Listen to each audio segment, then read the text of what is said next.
नमस्कार, शाम के 4 बजने को है, वक्त हो चला है अपना बिहार का। मैं हूं शुभी मिश्रा, आपके साथ बुलेटिन की शुरुआत बड़ी खबर के साथ करेंगे। सीवान से बड़ी खबर आ रही है, जहां अपराधी राहुल यादव का पुलिस ने एनकाउंटर कर दिया है। एसटीएफ और जीरादेई थाना की पुलिस ने कार्रवाई की, जिसमें राहुल यादव के पैर और हाथ में गोली लग गई है। फिलहाल उसे सदर अस्पताल में इलाजरत रखा गया है। घटना जीरादेई थाना क्षेत्र के खड़गी रामपुर गांव की बताई जा रही है। बड़ी खबर आपको सीवान से बता रहे हैं, अपराधी के पैर और हाथ में गोली लगी है। एनकाउंटर में ढेर हुआ है। एसटीएफ जीरादेई पुलिस की ये संयुक्त कार्रवाई बताई जा रही है। अपराधी राहुल यादव का एनकाउंटर कर लिया गया है। ये था कि सर प्रशासन गई एसटीएफ की और जीरादेई थाना गया साथ में, और 4 बजे भोर में केवाड़ी तोड़कर ऊपर सोए थे भैया। पुलिस है तो कोशिश किया निकलने का, मतलब छत पे। उसके बाद ये निकलने उसी तोड़ गोली चलाने लगे। गोली चली? 3 गोली चली है। क्या हाथ में लगा है और पैर में लगा है, घुटने के पास। क्या नाम है? 3 महीने के बाद इसको रिहाई करा है। अब केस पर बेल पर जा रहा है, आ रहा है। उसके बाद कोई मामला नहीं है। घर पे आराम अपने खा रहे तो हैं। केस चल रहा है। ठीक है, अपना नाम बता दीजिए। मेरा नाम धनंजय कुमार यादव है। और इसी बीच मुजफ्फरपुर से एक बड़ी खबर का रुख कर लेते हैं। कांवरिया पथ पर सेवा दल में मारपीट हुई है। श्रद्धालुओं की भीड़ के दौरान ये मारपीट हुई। मामूली बात को लेकर बहस हुई और मारपीट के दौरान फेंकते दिखे सामान। घटना के बाद पथ पर अफरा तफरी का माहौल हो गया। वीडियो सोशल मीडिया पर बहुत तेजी से वायरल हो गया है। पुलिस ने इस मामले को नियंत्रित कर लिया है। बड़ी खबर आपको बता रहे हैं, तस्वीरें भी हम आपको दिखा रहे हैं। मुजफ्फरपुर से ये तस्वीरें सामने आई है। मारपीट के दौरान कैसे कुर्सियां फेंकी जा रही हैं, अन्य चीजें फेंकी जा रही हैं, और ये कितनी हिंसक रूप से लोगों ने एक दूसरे के ऊपर सामान फेंका है। किसी को भी किसी भी प्रकार से चोट आ सकती थी, लेकिन इसका ख्याल लोगों के मन में नहीं आया। वो आक्रोशित होकर, गुस्से में आकर इस तरह की हरकत करते नजर आ रहे हैं। फिलहाल इस वीडियो के जरिए पुलिस प्रशासन की तरफ से जांच पड़ताल जारी है।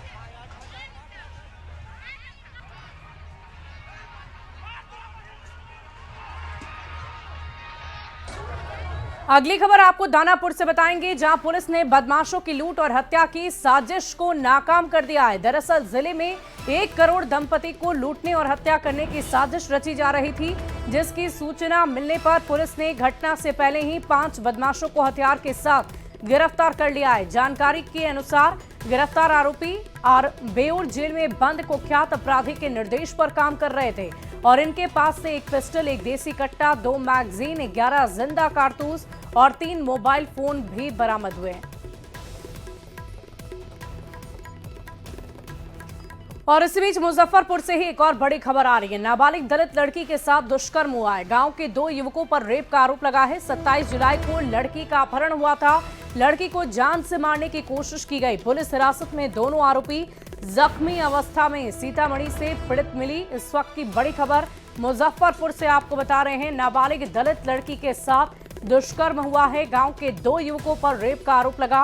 27 जुलाई को लड़की का अपहरण हुआ था। लड़की को जान से मारने की कोशिश की गई। पुलिस हिरासत में फिलहाल दोनों आरोपी बताए जा रहे हैं। तो जो है एक अपहरण का मामला जो है दर्ज कराया गया था औराई थाना क्षेत्र में। तो उसमें तुरंत प्राथमिकी दर्ज करते हुए जो है जिन लोगों को नामजद किया गया था उन लोगों को तुरंत डिटेन किया गया, उनसे पूछताछ किया गया। फिर उसी दौरान जो है पुपरी थाना क्षेत्र अंतर्गत उस पीड़िता की जो है बेहोशी हालत में मिली। वो जैसे सूचना दिया गया, थाना भी सीतामढ़ी पहुंची, सदर अस्पताल में दिया गया था।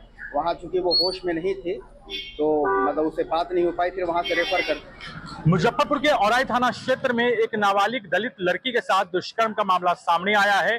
पहले उस लड़की का अपहरण हुआ और फिर उसके साथ दुष्कर्म की घटना को अंजाम दिया गया। फिर मारने की नियत से उस पर जानलेवा हमला किया गया। फिर उसे दूर सुनसान जगह पर सीतामढ़ी के पुपरी थाना क्षेत्र में फेंक दिया गया। फिलहाल उस लड़की को बरामद किया गया है और एसकेएमसीएच में उसका इलाज चल रहा है। बताया जा रहा है कि लड़की जो है औराई थाना क्षेत्र के गांव में ही दुकान में मोबाइल बनवाने गई थी।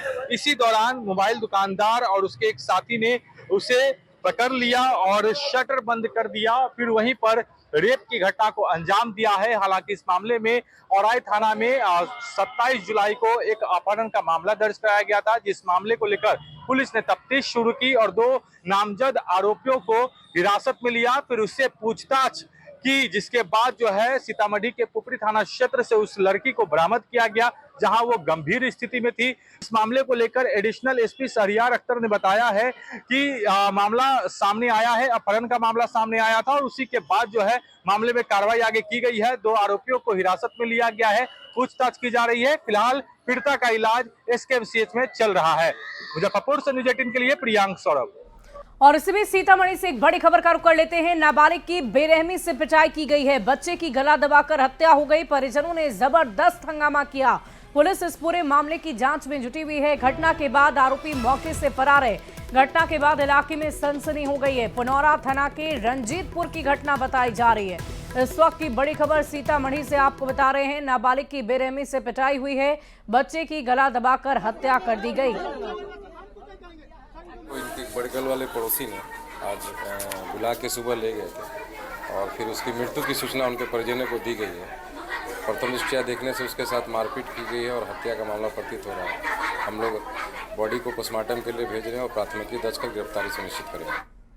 और इस बीच खगड़िया से एक बड़ी खबर का रुख कर लेते हैं। बिंद टोली घाट पर नाव हादसा हो गया है। 2 सगी बहन की डूबने से मौत हो गई है। स्थानीयों की मदद से दोनों शव को बाहर निकाला गया। नाव में सवार कुल 8 लोग थे और 6 लोगों को स्थानीय लोगों ने बचाया है। गगोरी प्रखंड के बिंद टोली की यह घटना बताई जा रही है। इस वक्त की बड़ी खबर आपको बता रहे हैं खगड़िया से, जहां बिंद टोली घाट पर यह नाव हादसा हुआ, जिसमें 2 सगी बहन की डूबने से मौत हो गई। कहाँ जा रहे थे? वहाँ पे 5 आदमी सवार थे। 10 बता रहे हैं। 5 से 7 आदमी हमको जिस तरह से पता चला, हम स्थल पे गए तो फिर क्या वो लोग घास चारा गाय माल का चाला उड़ाने जा रहे थे। तो नाव डगमगाने लगा। उसके बाद जो है ये लोग का बहुत कुछ 2-3 को डूब गया। फिर उसको निकाला गया, ग्रामीण के मदद के द्वारा निकाला गया। अच्छा। फिर ये दोनों जो है अपना दोनों बहन है वो डूब गई, फिर नहीं निकल पाए। लेकिन कितने लोग सवार होंगे? 7-8 आदमी थे। 7-8 आदमी थे। डूबे कितने लोग थे? हाँ सर, डूबे 3-4 गो डूबे, लेकिन सब ऊपर हो गया। अच्छा। ये दोनों लभज गया। दोनों का सब बरामद हो चुका है। दोनों बहन ही। दोनों। और एक हैरान कर देने वाली खबर आपको मसौड़ी अंचल से बताएंगे। एक अजीबोगरीब कारनामा देखने को मिला है। डॉग बाबू के नाम से निवास प्रमाण पत्र बना दिया गया। निवास प्रमाण पत्र को रद्द कर दिया गया है। आवेदक कंप्यूटर ऑपरेटर पर केस हुआ है। प्रमाण पत्र देने वाले अधिकारी पर भी केस हुआ है। 24 घंटे में रिपोर्ट सौंपने के निर्देश दिए गए हैं। दोषी कर्मियों पर कार्रवाई होगी। डीएम ने इस पूरे मामले को बेहद गंभीर माना है और साइबर एक्सपर्ट की मदद ली जा रही है कि आखिर ऐसा हुआ कैसे। इस पूरे मामले की जांच पड़ताल लगातार जारी है। आप सोचिए, निवास प्रमाण पत्र पर डॉग बाबू लिखा हुआ है। क्या इस तरह का भी कोई नाम हो सकता है क्या? इतनी बड़ी गलती, इतनी बड़ी भूल आखिर हुई कैसे? इसके लिए जांच पड़ताल लगातार जारी है। प्रमाण पत्र देने वाले कंप्यूटर ऑपरेटर पर केस किया गया है, अधिकारी पर केस हुआ है और 24 घंटे के अंदर उन्हें रिपोर्ट भेजने के निर्देश दिए गए हैं। रिपोर्ट उन्हें सौंपना होगा कि आखिर ये हुआ कैसे। दोषी कर्मियों पर सख्त से सख्त कार्रवाई की जाएगी। गंभीर है। ऐसा कोई मिस्टीवियस एलिमेंट ने प्रयास किया है और जो प्रमाण पत्र जो हैं 24 तारीख को 3:56 को निर्गत हुआ, 3:58 को तुरंत 2 मिनट के अंदर ही कैंसिल भी कर दिया गया। तुरंत जैसे ही वहाँ पर पता चला है कि ऐसा हो रहा है तो 2 मिनट के अंदर ही ये कैंसिल भी कर दिया गया। और जो भी इन्वॉल्व कर्मी हैं इसमें जो अनुशंसा किए हैं उनके विरुद्ध एफआईआर करने का और उनके विरुद्ध सस्पेंशन भी आज कार्रवाई हो रहा है। इसके अतिरिक्त हम लोग साइबर थाना के माध्यम से यह भी कोशिश कर रहे हैं कौन ऐसा प्रयास कर रहा है कि इस प्रकार की आवेदन डाल करके क्यों किया जा रहा है, क्या कारण है, इसके पीछे कौन है, ये सभी हम लोग जांच पड़ताल करके जो भी इसमें पीछे हैं सबके विरुद्ध कार्रवाई करेंगे। और देखिए, बिहार विधानसभा को लेकर बिहार के मुख्यमंत्री नीतीश कुमार ने कमर कस ली है। चुनाव प्रचार के लिए हाईटेक रथ तैयार किया गया है, जिसे विशेष तौर पर हरियाणा में डिजाइन किया गया है। सीएम नीतीश कुमार के लिए चुनाव प्रचार के लिए ये रथ मंगवाया गया है और इसी रथ से बिहार के मुख्यमंत्री नीतीश कुमार चुनाव प्रचार प्रसार या रोड शो कर सकते हैं। कई हाईटेक सुविधाओं से लैस है ये रथ और इस रथ को निश्चय रथ का नाम दिया गया है। एक्सक्लूसिव तस्वीरें हम आपको दिखा रहे हैं। आप देख पा रहे होंगे बिहार के मुख्यमंत्री नीतीश कुमार इसी नए रथ पर सवार होकर हाथ हिला रहे हैं और आप समझिए कि इसी रथ से वो बिहार की सड़कों पर जब निकलेंगे तो वो दृश्य ही अपने आप में अद्भुत होगा, अलग होगा, क्योंकि बिहार विधानसभा चुनाव के मद्देनजर अलग अलग राजनीतिक दलों की तरफ से एक तरफ जहां तैयारी की जा रही है तो बिहार के मुख्यमंत्री नीतीश कुमार ने भी कमर कस ली है। और ये तस्वीरें हम आपको दिखा रहे हैं। नीतीश कुमार के हाईटेक रथ पर अब बिहार में सियासत भी शुरू हो गई है। यह रथ नहीं, विकसित बिहार का शुभंकर है। सुशासन और पारदर्शिता इसके पहिए हैं। जब रथ को देखकर विपक्षी दलों की यह हालत है तो रथ के पीछे उमड़ने वाले हुजूम को देखकर क्या दशा होगी। नीतीश कुमार जी की असली ताकत वस्तुतः जनता का समर्थन और जनता का आशीर्वाद है। हरियाणा से आया अत्याधुनिक रथ अब बिहार की सड़कों पर विकास की गवाही देगा। ये रथ सिर्फ प्रचार का माध्यम नहीं बल्कि मुख्यमंत्री श्री नीतीश कुमार जी के जनता से सीधे संवाद और समाधान का मंच होगा। जब गांव-गांव में सड़क बन गई है तो अब रथ के माध्यम से जनता के बीच नीतीश जी जा रहे हैं। अब माननीय नीतीश कुमार जी और एनडीए के लोग रथ में जाए, घोड़ा में जाए, पालकी में जाए, बिहार की जनता से उनको कुछ नहीं मिलने वाला है। ये झूठे वादे, खोखले बातें, बिहार के डबल इंजन की सरकार जो पीछे से भाजपा ही चला रही है, बिहार की क्या दुर्दशा कर दी है, क्या उनको जवाब देंगे? जाइए ना, बताएगा बिहार वासी अबड़ी। आप हरियाणा से रथ लेकर के आए हैं, लेकिन ये अनिश्चय रथ है। आपके प्रति लोगों ने इस बात का निश्चय कर लिया है कि इस बार बदलाव लाना है बिहार में। और बिहार में बदलाव के लिए जो तेजस्वी जी के नेतृत्व में विजन है, मिशन है। और इधर खराब मौसम की वजह से आज सीएम नीतीश का कटिहार दौरा रद्द हो गया और इसकी आधिकारिक पुष्टि कटिहार जिलाधिकारी मनीष कुमार मीणा ने की है। इस वक्त की बड़ी खबर आपको बता रहे हैं। खराब मौसम को देखते हुए बिहार के मुख्यमंत्री नीतीश कुमार का कटिहार दौरा आज रद्द हो गया है और इसकी आधिकारिक तौर पर पुष्टि कटिहार जिलाधिकारी मनीष कुमार मीणा ने कर दी है। उन्होंने बताया है कि बिहार के मुख्यमंत्री नीतीश कुमार आज कटिहार के निर्धारित दौरे पर नहीं पहुंच पाएंगे। इसकी वजह यह है कि मौसम का मिजाज ठीक नहीं है और इसीलिए बिहार के मुख्यमंत्री नीतीश कुमार आज वहां नहीं पहुंचेंगे। जैसा कि आप अवगत हैं कि अभी मौसम ख़राब है और पटना में भी काफ़ी ख़राब मौसम है। रात भर वहाँ पे बारिश हुआ है और अभी भी मौसम ख़राब है, जिसके कारण अपरिहार्य कारणों से नई संभावित तिथि को कार्यक्रम होगा और आज की तिथि में ये कार्यक्रम पोस्टपोन किया गया। कटिहार में मुख्यमंत्री के यात्रा भले ही फिलहाल पोस्टपोन्ड हो गया, लेकिन एक जो तस्वीर आपको बेहद खास तस्वीर दिखा रहे, ये निश्चय रथ है और इसी निश्चय रथ से मुख्यमंत्री चुनाव प्रचार के दौरान जो चुनावी सभा है उससे संबंधित है या लोगों से प्रचार के दौरान जुड़ सकते हैं। इस रथ को बेहद खूबसूरत अंदाज में सजाया गया और इस रथ को हरियाणा से लाया गया है और आपको जो तस्वीर है वो दिखा रहे हैं कि ये इस तरह से यहाँ लिफ्ट की व्यवस्था है और इस लिफ्ट के सहारे जो लोग जब एक साथ जमा होंगे वो मुख्यमंत्री कम्युनिकेट करने के लिए जुड़ेंगे। और इस रथ में देखिए जो मुख्यमंत्री के ड्रीम प्रोजेक्ट है उसके बारे में दर्शाया गया है, चाहे वो बस की तस्वीर हो, चाहे महिला सशक्तिकरण, लड़कियों की स्कूल पोशाक में, उन सभी तस्वीरों को दर्शाया गया और मुख्यमंत्री सीधे संवाद कर रहे हैं जो ग्रामीण महिलाएं जीविका दीदियों की, उस तस्वीर से इस बस को सुसज्जित किया गया है। ये बस हरियाणा से विशेष रूप से लाया गया है और चुनाव प्रचार के दौरान भी मुख्यमंत्री इस जो बस है इसका इस्तेमाल कर सकते हैं। हालांकि जो आधिकारिक रूप से भीतर की तस्वीर सुरक्षा कारणों से नहीं दर्शाया जा रहा है, लेकिन फिलहाल ये बस पूरे बिहार में आकर्षण का केंद्र है और आने वाले दिनों में इस बस के सहारे ही मुख्यमंत्री चुनाव प्रचार में लोगों से सीधे संवाद करेंगे या अभिवादन के दौरान या जो भी रोड शो है उस दौरान जुड़ेंगे। इस तरह की बात फिलहाल चर्चा में है। सुब्रत, न्यूज़ 18 कटिहार। और देखिए, पार्टी और परिवार से बेदखल किए जाने के बाद लालू प्रसाद के बड़े बेटे तेज प्रताप यादव अलग ही तेवर में दिख रहे हैं। नई टीम बनाने के बाद मुजफ्फरपुर के बोचहा में तेज प्रताप यादव कल खूब गरजते हुए नजर आए। उन्होंने मौजूदा आरजेडी की संस्कृति पर भी सवाल खड़े किए और इशारों ही इशारों में अपने विरोधियों को भी खूब खरी खोटी सुनाई है। पता है कि क्या हो रहा है, क्या क्या चीज हमने झेला है। मैं विश पी करके रहता हूँ, बहुत सारा लोग, मीडिया का लोग, तरह तरह का लोग, संगठन में भी गया।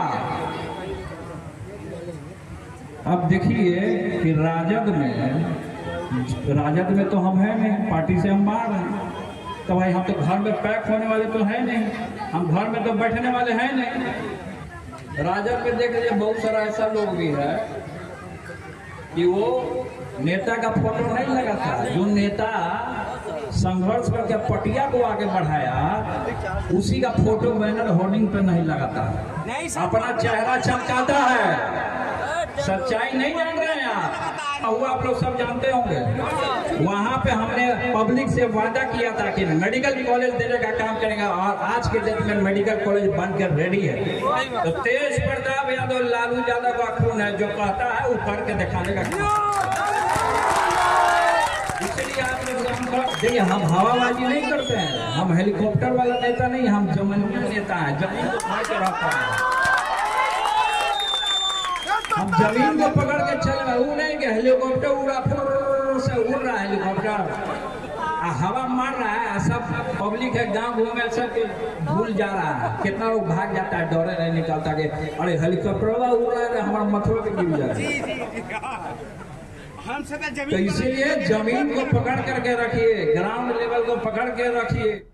और इसी बीच इस वक्त की बड़ी खबर का रुख कर लेते हैं। एसआईआर को लेकर सुप्रीम कोर्ट में सुनवाई हुई है। सुप्रीम कोर्ट ने चुनाव आयोग को फिर कहा कि आधार और वोटर आईडी को वैध दस्तावेज माना जाए। सुप्रीम कोर्ट की तरफ से सुनवाई में यह बड़ा फैसला सुनाया गया है। इलेक्शन कमीशन ने सुप्रीम कोर्ट को दलील दी और कहा कि राशन कार्ड पर आपत्ति है, ईपीआईसी इसीलिए नहीं क्योंकि ये विशेष सघन पुनरीक्षण है और आधार फॉर्म में मेंशन है। सुप्रीम कोर्ट ने कहा कि आधार और ईपीआईसी को शामिल करें और कोई फर्जी मिले तो केस टू केस बेसिस पर एक्शन ले लें, लेकिन इन दोनों को 11 दस्तावेजों जैसा शामिल जरूर कर लें। मामले पर कल फिर से सुनवाई होनी है और कल सभी पक्ष अपनी अपनी दलील रखेंगे। आपको बता दें कि और इस पूरी खबर की अधिक जानकारी के साथ न्यूज 18 संवाददाता शंकर आनंद हमारे साथ दिल्ली से फोन लाइन पर हैं। शंकर, क्या जानकारी है? देखिए, आज सुप्रीम कोर्ट में काफी महत्वपूर्ण आज सुनवाई हुई है, लेकिन कल की अगर बात करें तो तमाम दलीलों को अलग अलग जो याचिकाकर्ता है, इन तमाम याचिकाकर्ता अपने अपने जो ये कहा जा सकता है कि किनको कितना वक्त देना होगा इस मामले में सुनवाई के लिए, तो कल जो है उनको टाइम तय होगा। इसके साथ ही अगली सुनवाई की वक्त मुकर्रर होगा। आज इस मामले में देखा जाए तो जिस तरह से बिहार में विशेष मतदाता सूची पुनरीक्षण का जो मामला है, इस मामले पर जिस तरह से तमाम मसलों को रखा गया और इस मसले पर आज सुधाकर सिंह भी आज कोर्ट में हालांकि पहुंचे थे और जिस तरह से इस मामले पर देखा जाए तो अलग अलग जो याचिकाएं दायर हुई थी, अलग अलग उनकी तरफ से कई सीनियर एडवोकेट भी पेश हुए थे। सीनियर एडवोकेट गोपाल शंकर नारायण जो हैं, जो एडीआर की तरफ से पेश हुए थे और इसके साथ साथ वो तमाम आज कोर्ट में सुनवाई के दौरान में अब तमाम दलीलों को रख रहे थे। तो कल का जो वक्त होगा कल भी महत्वपूर्ण होगा। हालांकि इलेक्शन कमीशन के तरफ से जो सीनियर एडवोकेट हैं राकेश द्विवेदी, उन्होंने तमाम अपने दलीलों को रखा और उन्होंने कहा कि राशन कार्ड में बड़े पैमाने पे गड़बड़ियां हैं, इसलिए हम उसे स्वीकार नहीं कर सकते हैं। आधार के बारे में जो हालांकि आज कोर्ट के द्वारा निर्देश दिया गया कि वो केस टू केस देखा जा सकता है, अगर किसी केस में अगर गड़बड़ी होती है तो उसको अलग से जांचा जाए। इस मामले में एपिक कार्ड के बारे में भी बताया गया। एपिक कार्ड से भी जो समस्या है, क्योंकि उसमें फॉर्म में जो एपिक नंबर के पहले जो प्री फील्ड है उसके नंबरों का संशोधन होना है। इस मामले में हालांकि जस्टिस राची ने कहा है कि क्या आप कह रहे हैं कि कोई भी दस्तावेज निर्णायक नहीं है? इस तरह के जो सवाल जवाब आज किए गए हैं, तो एक तरह से कहा जा सकता है कि आज काफी विस्तार से सुनवाई हुई है, लेकिन कल की जो सुनवाई है वो भी कई मायने में बेहद महत्वपूर्ण होने वाली है। जी चले, बहुत बहुत शुक्रिया शंकर हमारे साथ जुड़ने के लिए, तमाम जानकारी के लिए। बढ़ते आगे, आरजेडी विधायक भाई वीरेंद्र एक बार फिर सुर्खियों में। उन्होंने एक पंचायत सचिव को जूता से मारने की धमकी दे डाली है। दरअसल मनेर से विधायक भाई वीरेंद्र ने किसी का मृत्यु प्रमाण पत्र बनाने के लिए एक पंचायत सचिव को फोन मिलाया था, लेकिन पंचायत सचिव विधायक भाई वीरेंद्र को नहीं पहचानता था और उसने जिस अंदाज में बातचीत की भाई वीरेंद्र अपने आपे को खो बैठे और फिर उसे फोन पर ही धमकी दे डाली। कौन बोल रहा है? हेलो, हाँ भाई वीरेंद्र बोल रहे हैं। हाँ बोलिए। बोलिए, कौन बोल रहा है? अरे इनसे बात करना है आपको? अरे पंचायत सचिव से मैं बात करना चाह रहा हूँ। हाँ पंचायत सचिव बोल रहा हूँ, बोलिए। अरे तो भाई वीरेंद्र को तुम नहीं पहचानता है? तू कहेगा कि बोलिए, हैं? तो अपना परिचय दीजिएगा तब ना। अरे भाई वीरेंद्र का नाम परिचय देना पड़ता है? भाई वीरेंद्र मेरा नाम है। तू नहीं जानता भाई वीरेंद्र कौन है तुम्हारा? भाई वीरेंद्र मनेर का कौन है, नहीं जानते हो तुम? नहीं जानकारी रहता तो ऐसे थोड़ा बतियाते हैं। कहाँ इंग्लैंड का है का तू? टेढ़िया तू है रे, हैं? मनेर का विधायक को नहीं जानता तुम? हाँ विधायक जी बोलिए। अरे विधायक जी बोलिए, फिर जूता से मारेंगे घींच के, समझा? तू टेप करो चाहे। और चलिए अब आपको सीधे संसद की कार्यवाही में लिए चलते हैं। सदन में चर्चा किया आपने, और सदन में चर्चा करके घड़ियाली आंसू बहा के और उस समय के गृह मंत्री को विदा करके नए गृह मंत्री को बैठा दिया, मुख्यमंत्री को विदा कर दिए और आतंकवाद को पूरे देश में पनपने के लिए आपने जगह देने का काम किया। यही तो काम कर रहे थे आप, आतंकवादी की बात कर रहे हैं।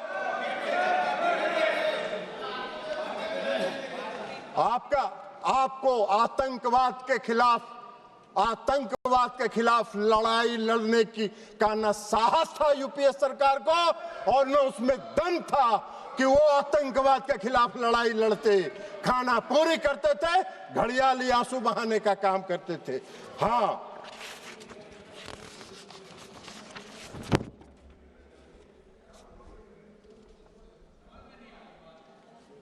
और उसको भी बता दें कि उस मुंबई की घटना का जो मुख्य कर्णधार था, जो अमेरिका में छिपा हुआ था, आपको उसको लाने का साहस नहीं हुआ।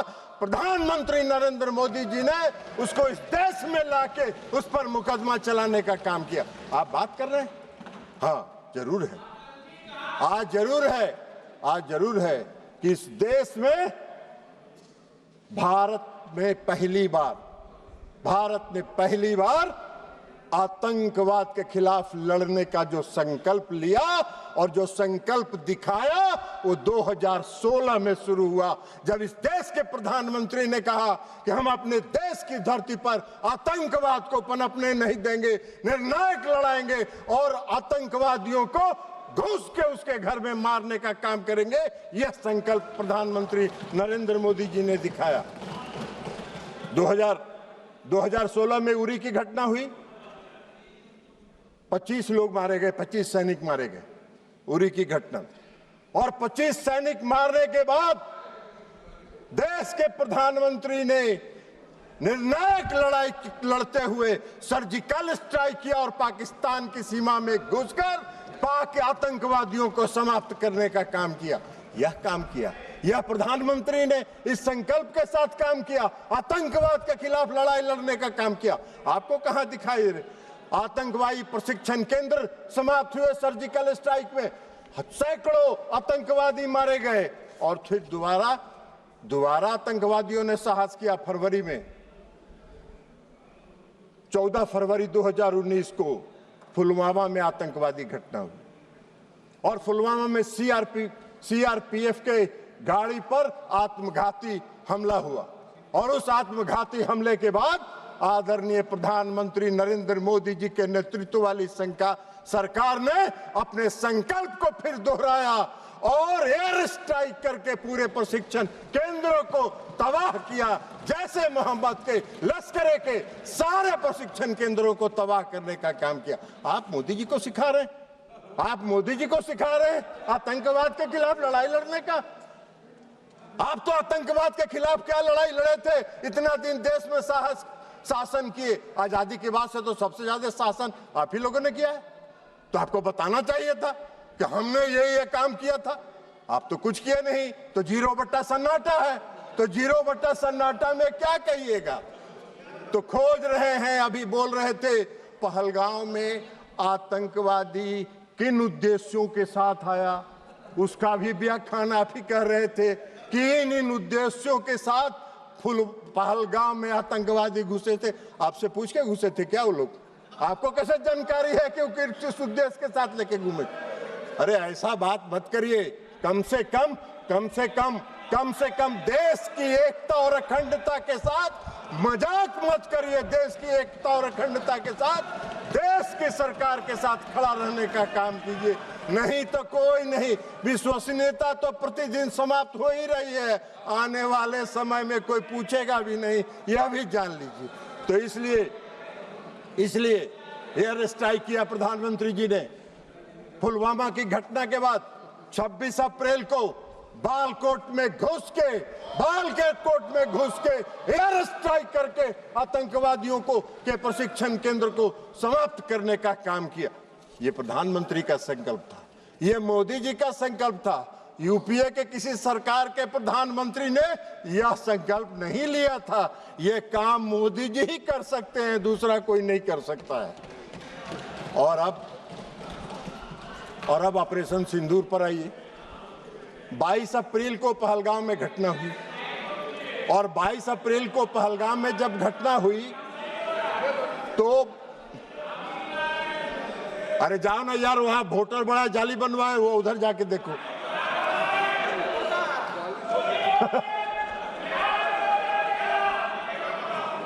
आप कृपया बैठे बैठे मत बात करिए, उनको बोलने दीजिए। आप बैठिए। नहीं आप बैठिए, आप बैठिएगा प्लीज, आप बैठिएगा।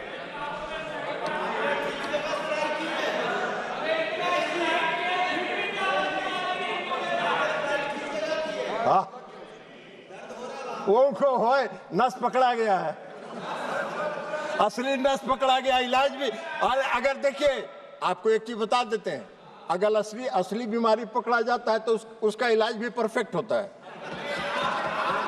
डायग्नोसिस अगर सही हुआ तो ट्रीटमेंट, डायग्नोसिस सही हुआ तो ट्रीटमेंट भी पक्का होगा। आपकी बीमारी समाप्त हो जाएगी, चिंता मत करिए। आप बैठिएगा। आप नहीं, जब भी बोलेंगे, आप जब मौका देंगे तभी बोलेंगे। और सभापति महोदय, प्लीज एड्रेस द चेयर। सभापति महोदय, 22 अप्रैल को पहलगाम में घटना हुई। हमारे पूरे देश के पर्यटक वहां गए थे, घूमने गए थे, परिवार के साथ गए थे, छुट्टियां मना रहे थे, और आतंकवादियों ने हमला किया। 26 लोग मारे गए। हमारे देश के प्रधानमंत्री जी की, आप उनकी आत्मा जो इस देश में बसती है, इसको महसूस करना चाहिए। वो यात्रा स्थगित करके, विदेश की यात्रा स्थगित करके देश में तत्काल वापस आने का काम उन्होंने किया। और इसलिए कि उनको दर्द था इस बात का। सुन लीजिए ना यार, बैठिए ना, प्रवचन मत दो ना यार, तमाशा कर रहे हो।